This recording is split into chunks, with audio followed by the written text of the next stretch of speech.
All right, hey. Hello. We're here for discussing all of Phase 4. So we'll only be short like one movie and then most of She-Hulk. That's a lot to discuss. And if you haven't done the math, Phase 4 at the end of Ms. Marvel is longer number of hours than the Infinity Saga put together. Wow. So we have a lot to cover. We are short one panelist, so when Gary shows up, we'll get him caught up. But so let's start with introductions for who the heck we are. So I'd like to go through the panelists, introduce yourself, tell us who you are, a little bit about maybe like why you're here. If you will, I'm going to start on the end with Henry. Hi.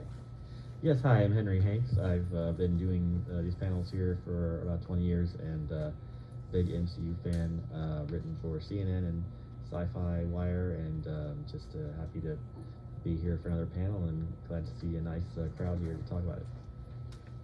I'm Jennifer Higgins. I work for the University of Texas at Arlington, and I like nerdy things. So luckily, they often let me come here and do these things. Hi, I'm Hanako M. I'm the creator and host of the Phantom Hybrid podcast, and the MCU is one of the things that we cover on our podcast.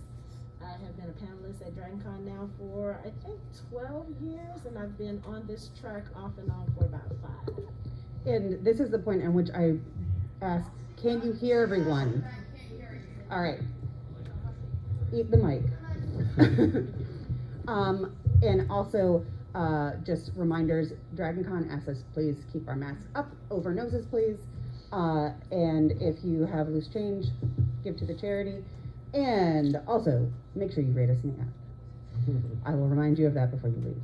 I am Alli Martin. I am the moderator of this panel. I am a sci-fi fantasy writer and editor. I write for the website /film, features about TV, movies, comics, including many different Marvel things. I'm also a frequent panelist on the 42 cast. I've got episodes where we talk about Black Widow and Loki, and Multiverse of Madness I think is not out yet, but we did record it. So yeah, a bunch of different Marvel topics. Which is why I am here. And if you want to find me on the internet, usually my handle is self-winding, because I was really into steampunk.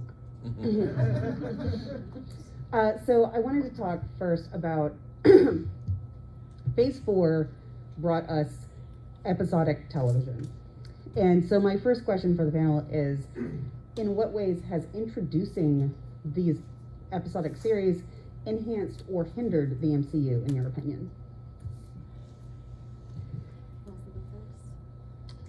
I think it's definitely enhanced because we've been able to see maybe some stories we wouldn't otherwise see. WandaVision was a TV series; it couldn't have been told any other way, and it led into Doctor Strange, and we wouldn't have been able to get all that background and all that fleshing out of Wanda's character otherwise. And Loki was such a fun ride, and I don't know if we would have really been able to do that either without being able to do it in television form. And also introducing Ms. Marvel and Moon Knight and now She-Hulk. So I think it's been really good to expand the universe because not every story would necessarily fit into a theatrical film. So. Mm-hmm. If only the Eternals had been a television show. I think it definitely enhances what's come, what they can do. I do think it comes with some problematic things because our storytelling is becoming more comic book-like. And unfortunately, not all of the audience members are actual comic book fans. Mm-hmm. And some people are a little upset with Phase 4 and this new content that they're receiving. And I understand why. And part of it is that now there's all this content, and they're making content that isn't necessarily for everyone. Yes. They're making content like a comic book where you pick and choose. What's your flavor? Yeah, well, I mean, Miss Marvel is a teen show, and She-Hulk is a legal comedy, and so we've got things that are starting to get more like genre television, but starring superheroes, which I will say is exactly what I want, but I know that's not what every Marvel fan wants. Yeah, and I think that asking like, well, how is Moon Knight going to fit into the Kang saga? Like, it may not actually, not everything here is going to fit into the larger story necessarily. So it's not all like you have to know every episode and every show to follow the story anymore. Right. Yeah. I think for me, I love it because it gives us an opportunity to learn more about these characters without trying to cram it all in a 2.5-hour movie. I did the Miss Marvel panel this morning, and that was one of the things that we talked about. You know, being able to explore Kamala Khan's character in a 6-episode series will give us some time to get to know who she is and what she's about before we see her in the Marvels. As opposed to us being like just suddenly introduced to America Chavez in Multiverse of Madness, and it's kind of like you get her from the beginning of the story and you're like, who is this kid? Why is she here? Like, what purpose does she serve? Because those of us who are not comic book people had no clue who this person is. So I like the way that we're able to explore these characters, and not just the characters themselves, but you can explore their inner circle, their families, their friends, and see kind of what makes them them. Yeah, I agree totally. Since, honestly, Age of Ultron, I was immediately like, give me webisodes. Give me something that introduces these characters rather than shoving them in an already bloated cast and forcing all of that characterization in one place. And so I love that we've got these short form where we can introduce somebody new, or we can get a lot deeper into the characters that we've seen on screen but haven't gotten the screen time because they're not the ones driving the plot. And so now we've gotten more development with Wanda and Bucky and Sam and Loki, and so we know them better now, and so we know the directions that they're going in more. So I see it as a big enhancement, but also, to Jennifer's point, it's a lot. It's a lot of content. It's a lot to remember. It's a lot to follow. I think there's a lot more confusion now. I mean, I know the release order of Phase 4, but do we know the timeline order? Because there's several things that they filmed in a different order than are going out. The She-Hulk team had a thing where they said that it was going to be taking place shortly after Shang-Chi, but it's been a while since Shang-Chi. And just like Hawkeye, I think Hawkeye takes place like a year and a half after everything that happened with the Infinity Saga. Yes. But you've got other shows that are coming out that take place within that time. So yeah, it's kind of it's like the Phase 4, like the chronological timeline order. I feel like Marvel has yet to actually tell us that information. I'm sure that they will. It'll be in that order on Disney Plus at some point. But I think right now it's not really. It's organized by release order.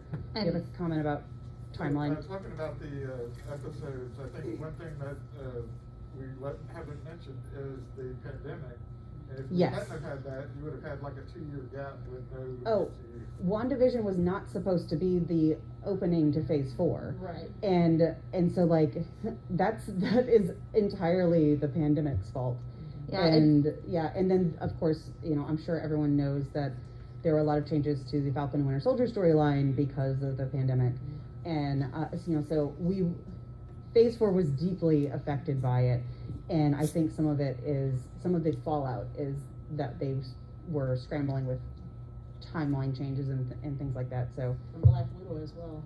Yes, Black Widow also, but that's a different story. Yeah. I mean, like, I am constantly like, does Black Widow? I know it's technically Phase 4, but is it really? Yeah, I think the post credits with Contessa was supposed to happen prior to Falcon and Winter Soldier. We saw her there. Yeah.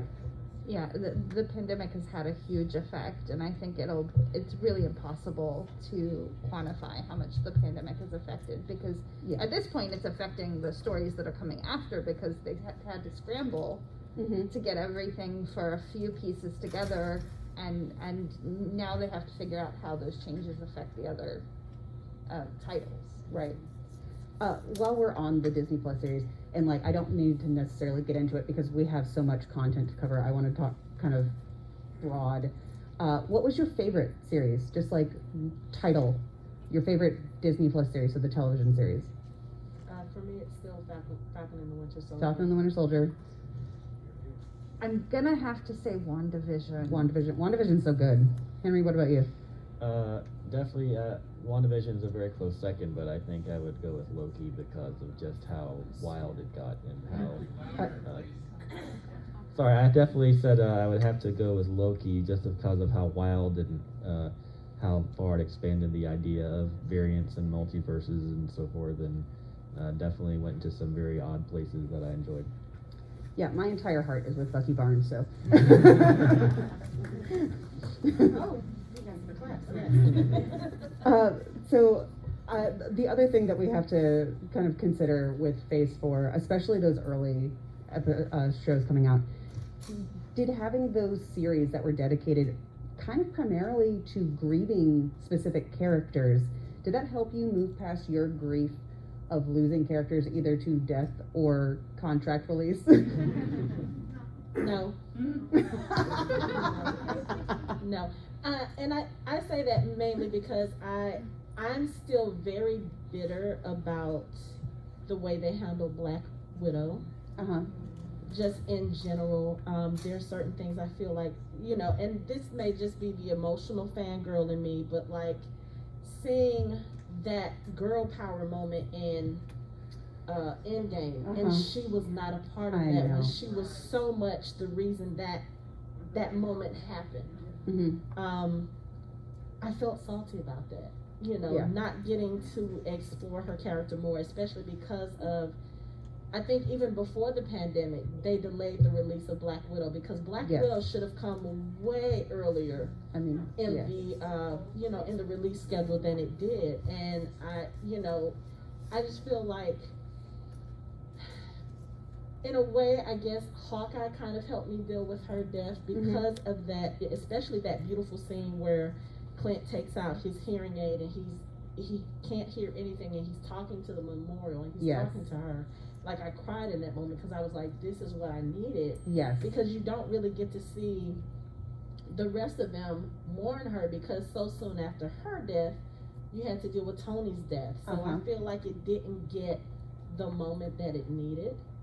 And I still feel like in some ways it hasn't gotten the moment that it needs. So I don't know if that will be explored at all again. I mean, I like seeing, the tributes to her in the other shows like Miss Marvel, but no, I'm still in mourning. And it's been how many years now?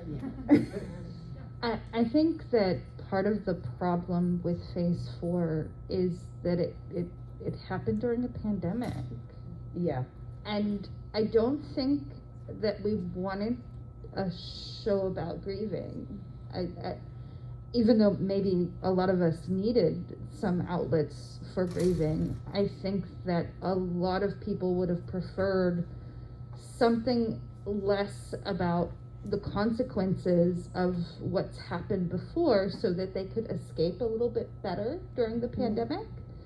But unfortunately, we did get all of these moments for grief, and I think a lot of them not feeling adequate is that the amount of grief that we have in our own personal lives doesn't equal what we're given in the shows.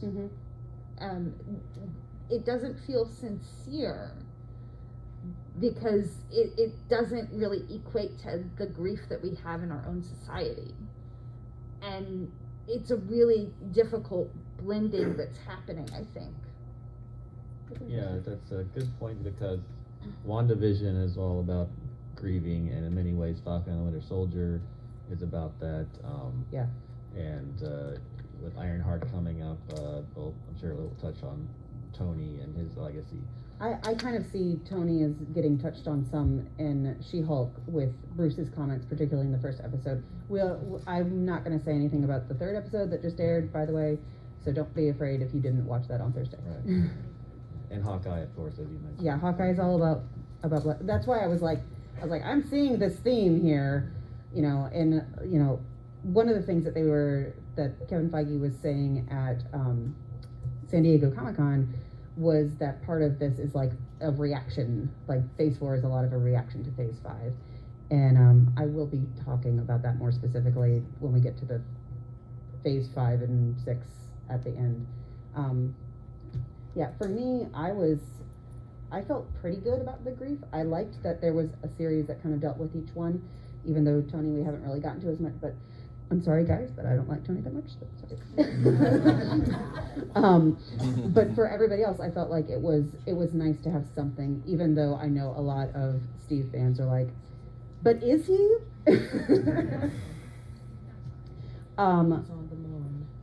I think he's on the moon. I'm Team Moon.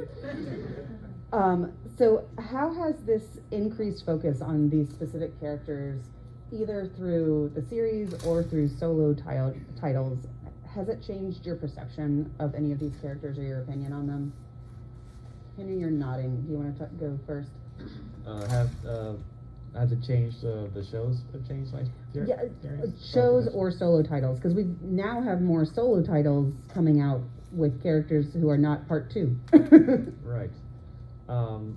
Certainly, Falcon the Winter Soldier, we saw a lot of character development for both of them, and you saw their icy exterior kind of melt a little bit. So I definitely enjoyed that. It's very in terms of just growing as characters. That was one of the better series. And yeah, and of course the development of Wanda has been very quite drastic over between WandaVision and Doctor Strange, and that's been very interesting to follow too. Wanda has been an interesting problem, because I think that WandaVision gave us a lot of movement, and then I think Doctor Strange took away some of the stuff because they didn't show things that they probably should have shown us. I have a problem with Doctor Strange because I don't think that there's a first act. So I think that we're missing some of the transition from Westview, Wanda, and her resolution, and how she gets to chasing America Chavez through the multiverse. Yeah, I think that's a really fair criticism. WandaVision did an incredible job kind of explaining the way that Wanda can break when things happen, and how bad that can be. And I think a lot of people felt confused when they came into Multiverse and she was still in a really bad place. And unless you're really into the comics, it doesn't make as much sense, because they really left out key pieces of information that you needed. So I think they did a lot better job, with the introduction of Moon Knight to really pull through character, and also Falcon and the Winter Soldier. That was I don't know how we could ever get to the next version of Captain America without that time to really explore. Yes. I do wish that they had spent more time on Bucky, because he deserved it. But they do have the next Captain America movie to worry about. Yeah. I think for me, the one that changed my perception about the characters the most was Loki. Because when you look at that series and you realize that the Loki we've been looking at all these years is not necessarily the Loki we were first introduced to, it really kind of changes your perception. And I haven't had the chance to do it yet, but now it made me want to go back and kind of rewatch everything, just to see if you notice the subtle differences as far as the character we knew and the character we were reintroduced to. But as far as with the other ones, you know, just introducing the new characters, seeing the different ways that they brought them in. You know, a lot of times with superhero arcs, a lot of they come through their powers through some kind of trauma or some kind of bad thing, and to see, you know, like Shang-Chi, yes, there was some trauma there, but he came into the rings not necessarily, you know, in a bad way. Also with Kamala Khan, you know, she found hers by accident through a family heirloom. So I like the different way that they're introducing the powers to the characters, and then just also giving us the characters like Moon Knight. That show was one of my favorites just because it was so different, and you get Oscar Isaac giving this amazing performance of these 2/3 totally different characters. And you know, just the different ways, like Steven comes in and he's just so happy-go-lucky, and you don't think there's anything traumatic about his existence, and then to learn later on like what brought him out, it was just I loved it. Yeah, you said Steven, it just made me go, oh, there's so many Steves and Peter, and like there's just so many of them to disambiguate. Just to pick up that your point about Loki, it was so interesting to take not Loki from you know, Endgame when he was right before he passed away, taking Loki from the first Avengers and seeing his journey. I thought that was a really incredible idea. Yeah, they had more work to do. To bring him back up. I think one of the things also, because you need to kind of consider, so I'm a writer, so I think about this way too much. So you got to think about like the structure of Phase 4. So they started us with the familiar people that we already knew, and so we learned more about them before they started giving us all of these new characters. So what they did was Disney was building trust. So we were building trust in those Disney Plus shows, so that way when they started giving us Moon Knight and Ms. Marvel and She-Hulk that are all new, we would be like, oh, but we already know that the Disney Plus shows are good, or you already have whatever your opinion of them is. So you're more willing to say, well, I'm not familiar with this person, but I'd be willing to watch it. And I think that's a really important process that they did. Yes. Because a character like Moon Knight, that's so problematic. Yeah. That is a huge, first of all, not many people know who Moon Knight is, and if you do, which version of Moon Knight do you know? Right, exactly. And, oh, by the way, there's all this mental health baggage that you also have to wrap into this show. If they had started with Moon Knight, I think people would have been up in arms, because what are they doing? Well, I mean, people might have skipped it. And I mean, I don't know anyone, I mean, because my friends are aggressive Marvel fans, so I don't know anyone who has skipped the Disney Plus shows, but I would imagine that there are MCU fans who just are like, I don't have Disney Plus, so I'm going to skip it entirely and not watch it at all. Comment here? Yeah. I just wanted to say that the whole, for me, like I'm on the podcast with Hanako, and what we've discussed with every show and movie in Phase 4 is that they pay a lot of attention. Speaking, you were talking about mental health, like they pay a lot of attention to different aspects of mental health, from grief to depression to becoming to like trying to get past things. And it's like, it seems like they did a really good job of focusing on certain things and making mental health more forward than it has been in other things. For anyone who couldn't hear, that Phase 4 has been focused on mental health issues and focusing on it, and it's, I think, part of what Kevin Feige was talking about with a reaction to what happened in the Infinity Saga. Right. And yeah, as someone who has struggles with their own mental health, I love it. Yeah, me too, yeah. Bucky Barnes went to therapy, y'all. I'm just saying, it was the best. Right. And they're doing it in such a respectful way, and also kind of educating those of us who may not know that much about certain mental health issues. I think the way that they're doing it is like so brilliant, and there are a lot of other shows and films that could learn a thing or two from the way that they write those characters and those storylines.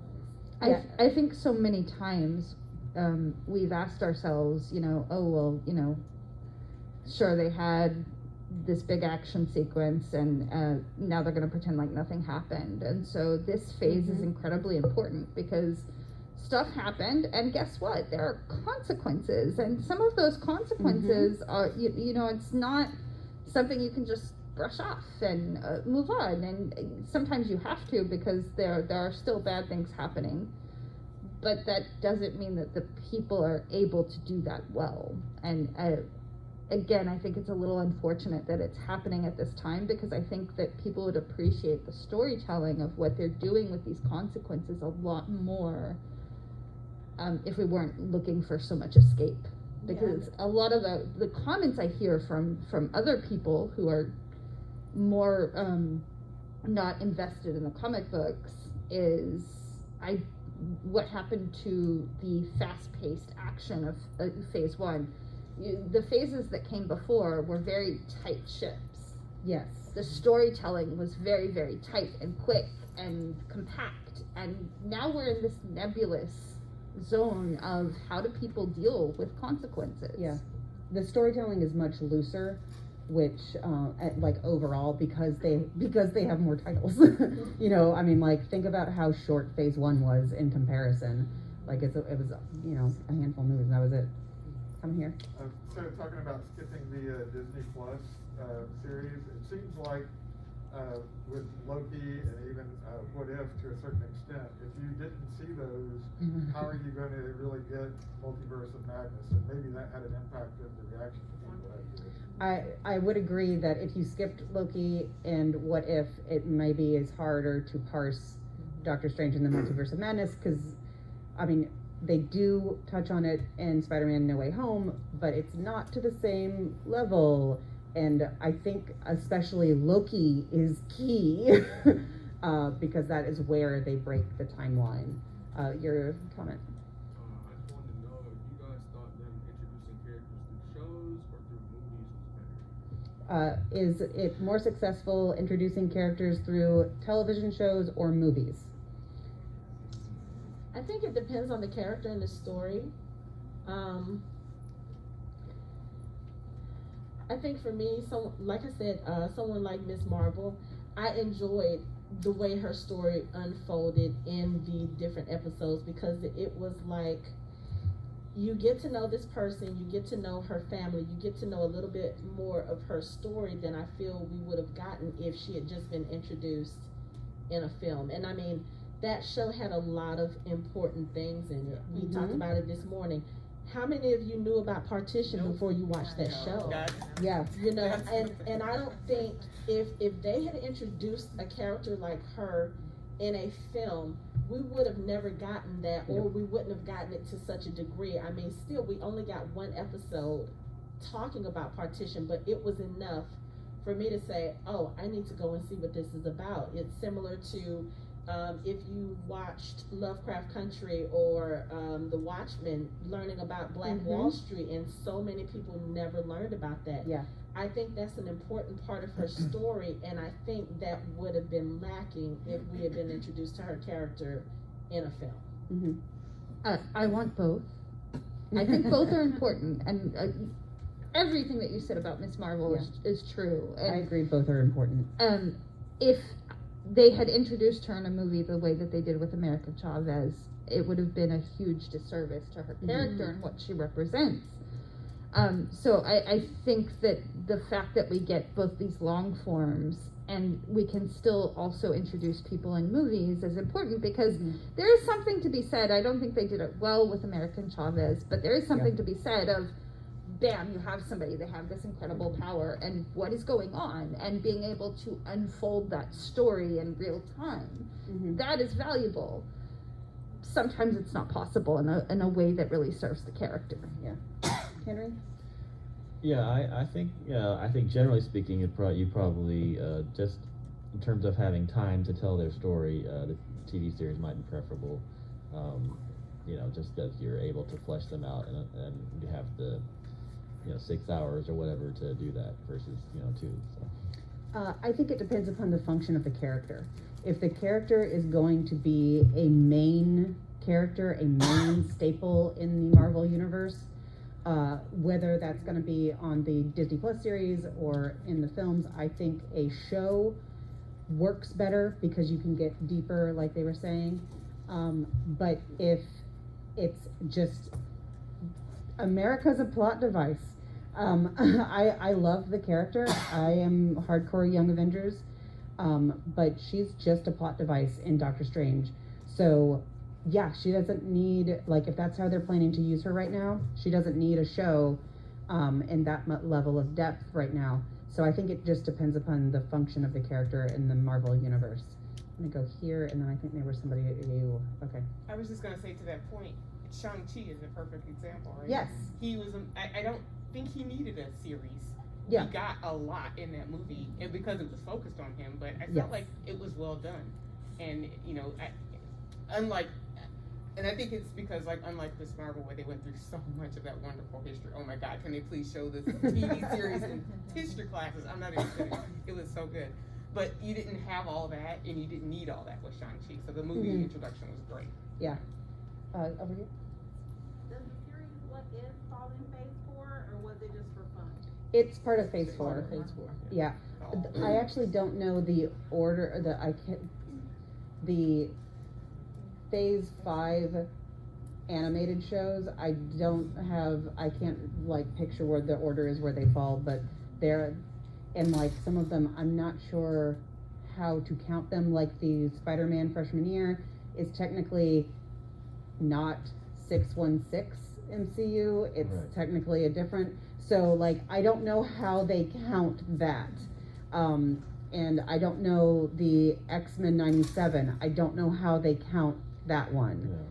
Yeah. But as far as I know, What If season 2 is part of phase 4, so like I don't know how they're gonna continue, or Yeah. phase 5, but What If season 2. Yeah, freshman year seemed a little bit like a what if story. It is set in I have seen an interview or something that said it is absolutely set in an alternate universe. So it is not Marvel 616, MCU 616. Why did they use that number? Does anyone feel like there's a big disjointedness between the shows and the movies now versus the first set of phases, where in the stingers at the end they would introduce you to something that might come up in the next movie or two, or they're going to introduce a character that might come back in the stinger to the next movie and then become the main villain in the following movie. Now I don't really feel like we have that. They've given us Kang and Loki, which is supposed to be the big bad, and now I hear they're trying to move away from that, but we haven't seen him again. Oh, that's no. So like We're moving to Kang. Yeah, no, I know. Yeah. They just said they're going to do, Kang Dynasty. Yeah, but like, yeah. where has he been this entire time? I feel like they're doing Hold that. up. You actually have asked the question that is my next one on my list, which is Can I sit? No. which is basically, where has Kang been? Because like now we know He Who Remains scripted the MCU. So how much of the Infinity Saga is actually just Kang's manipulation? Like, this is the question that we have to ask. And like Loki told us, like the Loki series told us, that old Steve should have been pruned. But it also told us that the actions, the time travel actions in Endgame are sanctioned. That is canon to He Who Remains, which means to me that Kang needed Tony Stark dead and Steve Rogers out of the way. I'm afraid.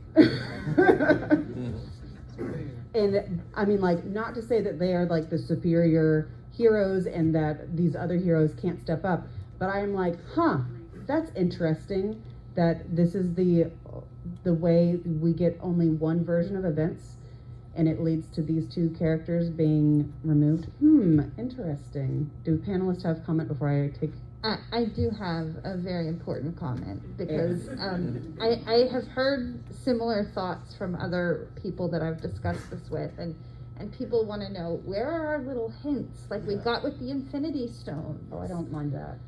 And I think that you're looking for the wrong thing, because now instead of having hints of the Infinity Stones, now you have hints of what is scripted and what is not scripted, and who are really people from our universe, and who are perhaps Skrulls, and who are people from other universes. So the seeds are all there, they've all been planted, but it's going to be much harder because you did such a good job finding all those clues about the Infinity Stones. It's going to be much harder for you to realize until they actually get to the main act and can pull that carpet and say, oh, see, we got you. You know what else? Honestly, your comment about like the knowing who is a Skrull, who is from another dimension, all of those things, Moon Knight becomes much more important because Moon Knight is all about questioning your reality. And also, I mean, going to your comment first, how you talked about needing Steve and needing Tony out of the way. If you think about it, the way that the Infinity Saga was set up, those were the two leaders. Those were the two people who could rally folks to their side one way or the other. You need to have those people out of the way because if I mean, think about it. Steve Rogers, all people have to do is say his name. They want to follow him. Tony is a little more complex because of the way that he thinks. I mean, Tony has good intentions. I think he just goes about getting those intentions, done the wrong way. He bullies people into doing what he needs them to do. Look, we can say it. If something bad happened, Tony would get a team together and he would make them. I just when we are celebrating Steve Rogers, I don't want to discredit Sam because Sam Wilson is amazing. And he can absolutely, I mean, like, he is an excellent Captain America. Yes, but at this point, he's still kind of establishing he's still having to step into the role. So he doesn't have the pull of a Steve Rogers or a Tony Stark yet. That's why you have to get them out of the way. And like with trying to establish who these new characters are, who these new leaders are, going back to what you said, when we first started getting the MCU films, when Iron Man started, nobody knew this was going to end in Infinity War. Because think about it a lot from what everybody tells me as far as the comics. Iron Man is like a Class B, Class C character. Nobody was like, oh yeah, Iron Man, this great character. Oh yes, you're doing a movie. Everybody was like, huh? At the time, yeah, at the time. And then when you get Captain America, and then you get Thor, and you're kind of like, okay, are these stories going to converge, and are they going to be something? They had to take time to build that, and then once we started seeing, like you said, the little crumbs, you can start building the puzzle and seeing, oh, okay, this is probably what the story is that they're going to tell. I feel like they're doing that with Phase 4 too. I just think that now we as MCU fans have gotten so spoiled with, getting everything and then being able to figure it out. If you think about it, we're right back in the Iron Man, Captain America phase where they're introducing something new to us and we're still trying to figure it out. And I think people, I really personally feel like people are being a little too harsh with some of their criticisms about Phase 4 because you're expecting what you got in phases 1 through 3. And you have to kind of adjust your mind and be open and say, okay, you know what? Maybe this wasn't as great as such and such film back then, but it's going to have a purpose and it's going to come into something that is a glorious storyline. I mean, I'm kind of like, if Kevin Feige says we're doing it, I'm there. So I'm just along for the ride. I may get confused at the story. I may think something doesn't make sense, but I want to see where the story goes because I would just love to be a fly on the wall in that writer's room when they say, okay, so this is how we're going to do this and this is how we're going to do this. You guys have seen the meme with the guy with all the strings. That's how I feel like it looks like in the MCU writer's room. And we just have to be patient and just be a little open-minded about what the story they're going to bring us because we already know it's going to be magnificent. Henry, did you have a comment? And then we'll take the... Oh, just wanted to mention... if you are wondering a little more about Kang, and you have Ant-Man and the Wasp: Quantumania in February, you'll probably find out a lot more. Yeah. Do you think that was too much of a time gap? No. No. I absolutely do not think that's too much of a time gap. And if it is, we blame the pandemic. I was gonna say on that note, we know that Marvel Studios had like a long-term planning meeting earlier this summer. So I was kind of wondering if you had an idea of like how these first like Phase 4 movies that were written, planned, released before this meeting, like you think like they already had some sort of idea of the direction they were going, or they like just created a bunch of loose ends they tied up now, or somewhere in between? Like, do you have any thoughts on that? Once again, it's like you guys are reading my outline. So actually, let me rephrase it as the question that I wrote because it addresses a lot of what you said. So Phase 4, we're talking about how Phase 4 has been criticized primarily as being directionless. Like that's the critique that I've seen come up over and over. And at San Diego Comic-Con, Kevin Feige said Phase 4 was a reaction to the events of the Infinity Saga and about introducing new characters, which, you know, sounds directionless. Right there with you. But, like, after this conversation and what we've been talking about, like, do you think it is actually directionless? Like, the things that we've been talking about, we've been identifying similar themes. We've been not just saying, oh, it's introducing new characters. We've been talking about the ways that it actually sets up all of these things that are coming up, because now we do know, we've got some idea of where the direction is. We know that we're heading to Kang. We know that we're heading to Secret Wars, even that we know that we're heading to Thunderbolts. So I think that there is less of that directionless. I think that we can start identifying the Tootsie Roll center of the Phase 4 Tootsie Pop. You know, I think that there is some connection to this.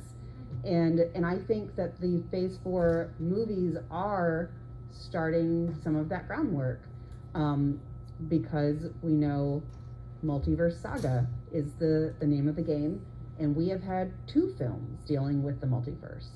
So yeah, I think the initial is there. Are there any other like connective tissues that we can identify so far? I mean, Loki.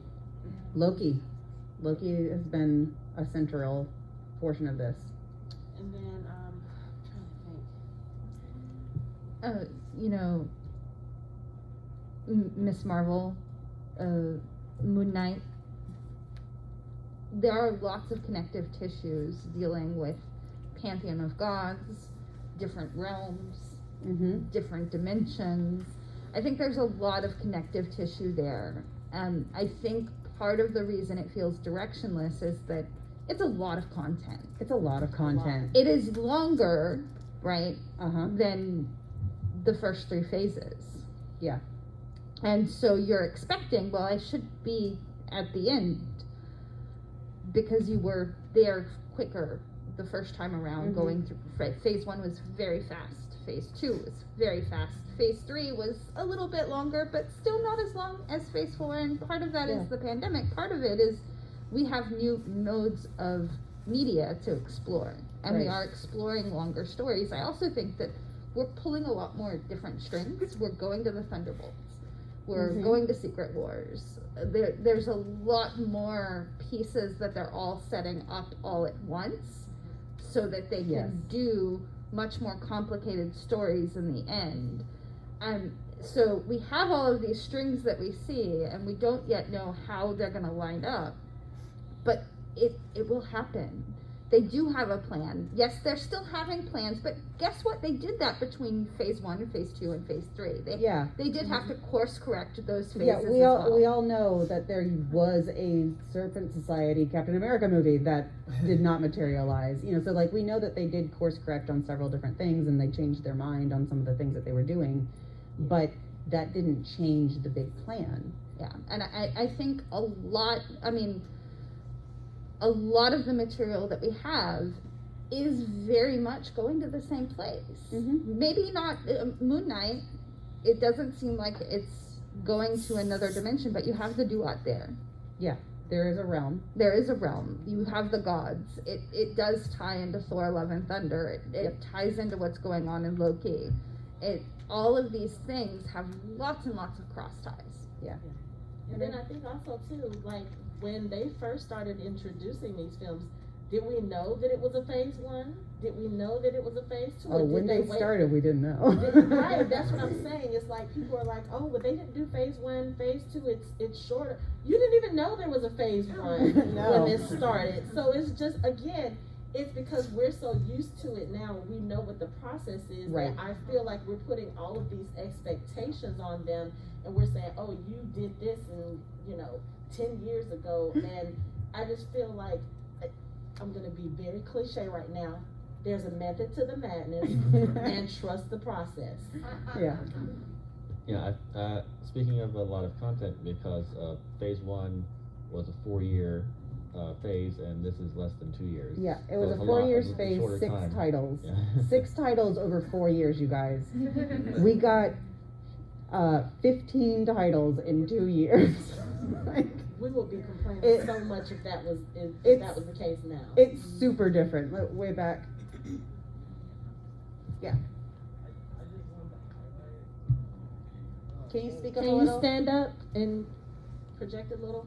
I just want to highlight on. I see where they're going with the whole phases, and I see how they're like going up to Secret Wars in those phases.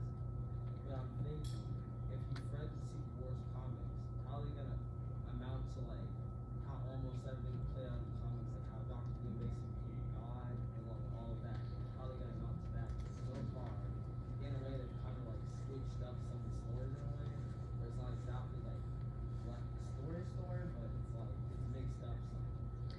So one of the things, so the question was basically kind of like, how are they going to do the Secret Wars from the comics, essentially, is what the question is. And the thing to remember is that, and they have made it more confusing by naming the MCU 616, is my opinion, but the comic 616 is its own thing. The MCU 616 is its own thing. Is it inspired by the comics? Heck yeah. But it's inspired by the comics, and it's not an adaptation of the comics either. It is just using it as inspiration. I feel like Hawkeye is a really great example of it, because that is inspired by the Fraction and Aha run of comics, and if you haven't read them, you absolutely should. They're some of the best. But the Clint Barton in the comics is not the Clint Barton in the MCU, but they adapted and pulled from those things in such great ways that it incorporated and felt like that comic without being literally that version of the character. And that's what Secret Wars will be, that's what King Dynasty will be, anything else moving forward. It will have the flavor of those stories, but not literally be those stories. And to go back to what you've been saying for a while now is, did Infinity Wars follow the comics, No. people? No. Of course it's not going to be exactly what's in the comics. That would be impossible. That's why you have a comic book media. Yeah. And when you bring things into television or film, you have to adjust for the media that you're using. Yep. That's a good, positive thing, because we want our comic books to stay comic books, and Yeah. we want to be able to enjoy them as well. Yep. So they're absolutely going to find ways to shift it up and make it different and make it unique and pull all of these threads together. Is it going to be exactly like the comics? No. They're going to use some of the threads they have hanging with all these gods they've introduced. Yeah, and I don't know that we'll even do Doom God. I just wanted to mention, like, we talked about like how the pandemic affected everything, but I'd be remiss if we didn't mention like the next like thing that's like really like affected a lot of Phase 4 and going forward is Chadwick Boseman's passing. Yes, yeah. Just you lose like such a key figure and someone who's so important for like so many people, and it's just we have a method to the madness, but there's no way to account for losing someone like that who's so important to so many people. So I just wanted to, I felt like he needed to be mentioned. I think Chadwick Boseman, his absence from the MCU is going to be felt, and but it is an example of the ways in which they pivot the details of the story while still having that big plan. Because I also am of the opinion that they do have a big plan. I mean, like, I will give Kevin Feige a whole bunch of crap for some of the choices that he makes, but I do think that they have a big plan, and it works for the most part, honestly. One more comment on that. I think that it says a lot that Phase 4 is ending on Wakanda forever. Yes. This phase that has been about consequences and grief largely is ending on a note that makes it very clear this is what that phase was about. Yeah. Yeah, I agree. I had a little bit of a different question. I would love to hear from you guys on maybe a wish list. So, as you talked about, there are these different threads and things are being adapted differently, and there's a lot of stories still to be told. So, I wonder if you guys have any directors you'd like to see involved, or writers you'd like to see involved moving forward to help tell the very diverse stories that are happening now. You know what, honestly, like, their directors and writers, I think for the most part, they make the best decisions. I don't have any, like, wish list for them. I want them to keep making the decisions that they're making. Because for the most part, I think they have a really good grip on who makes the best choice. I think they are making really good choices.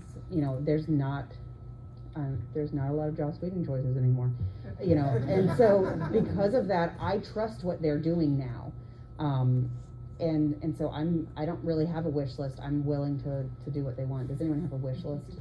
I guess not necessarily a wish list, but now that you brought the question up, after seeing what she did with Star Wars, I would love to see Bryce Dallas Howard come in and do something. Okay, yes, I will say that one. I really like the trend to bring in people who are good filmmakers but maybe don't have the most amazing resume ever. Yeah. I think that that's been a really wise decision that has kept a lot of the content really fresh for us. Because we're not seeing the Josh Whedon film over and over and over again. We're getting a lot of diversity, and they absolutely need to keep doing that. Yeah, I've been pretty satisfied with the directors. I haven't had any issues.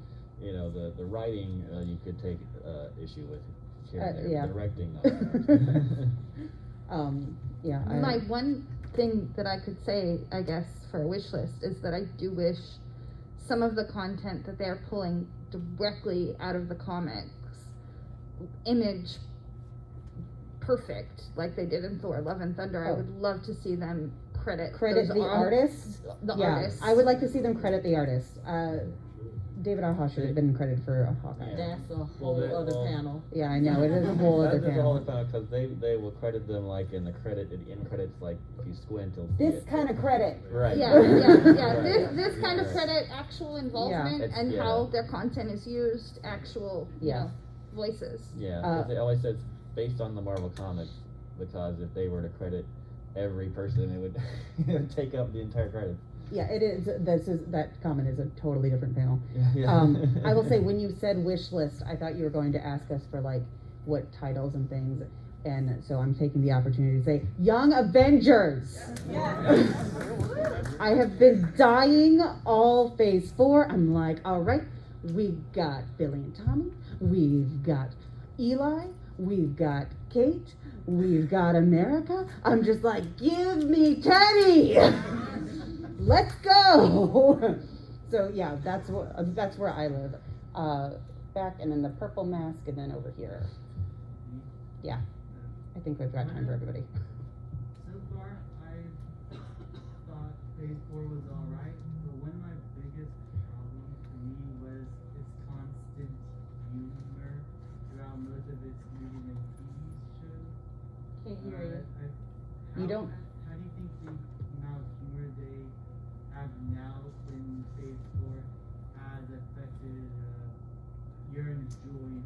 So for you don't like the humor in Phase 4? It depends on whether it fits the movie or show or not. I'm gonna tell you, I'm sorry. I love the humor in Phase 4. I agree. Like I think I'm one of the few people who absolutely enjoyed Thor: Love and Thunder because it was so funny to me. Yeah. Oh, yay! Okay. Yeah. But I mean, the way I look at it, there's so much heaviness in a lot of the storylines that we get in the MCU. And I say this all the time. I feel like sometimes they give us the silly and they give us even the stupid to kind of give us those lighthearted moments before they just go in and yank our hearts out. And so I'm all for it. And I mean, even with some of the content, you can get the humor and the serious stuff and it still makes sense. Like that's one of the reasons why I love Falcon and the Winter Soldier so much. Like that show is so close to my heart. Big three.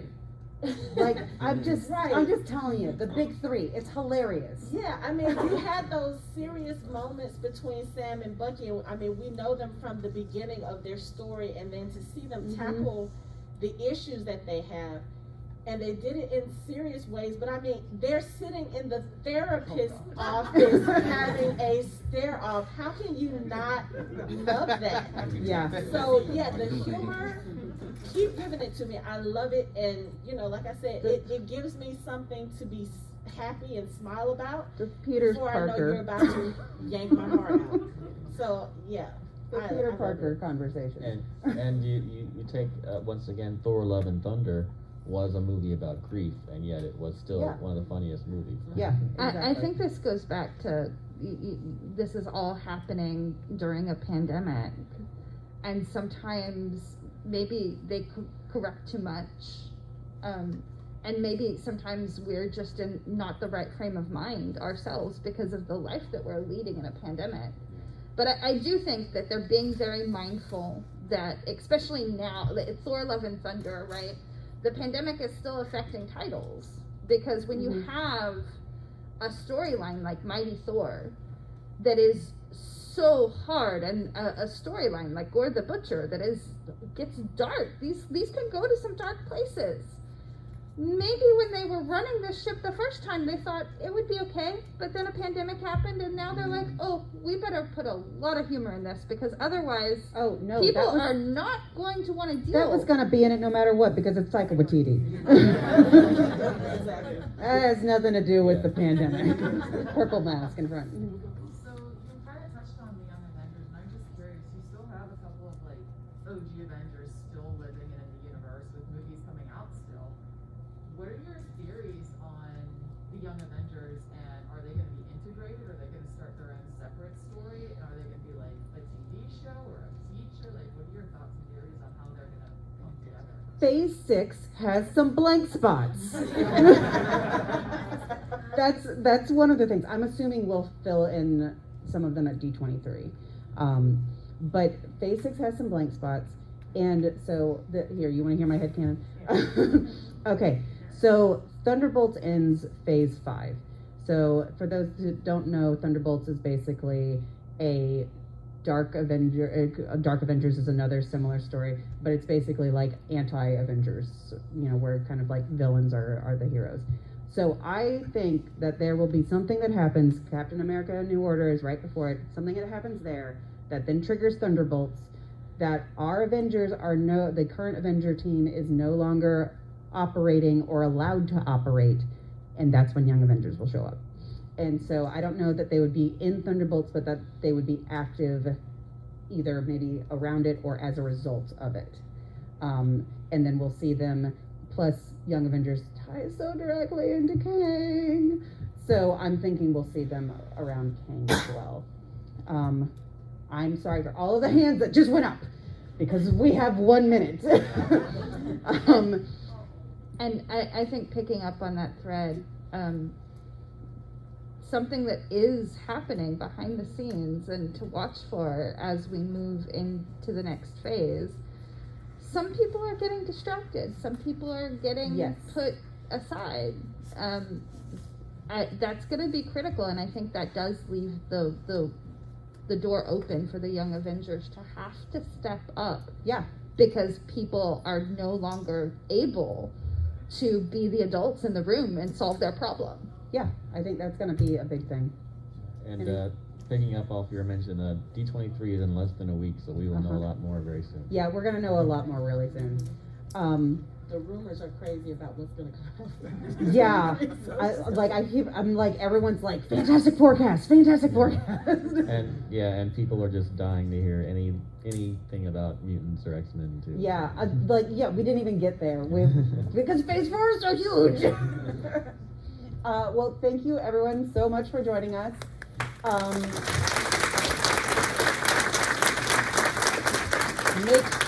Make sure you rate the panel in the app so that way you can tell them how much you loved us, specifically the panel, all of those good things. And don't forget, you can throw your loose change into the charity bucket. And thank you so much for joining us and for all of your comments, and I'm sorry we didn't get to everybody.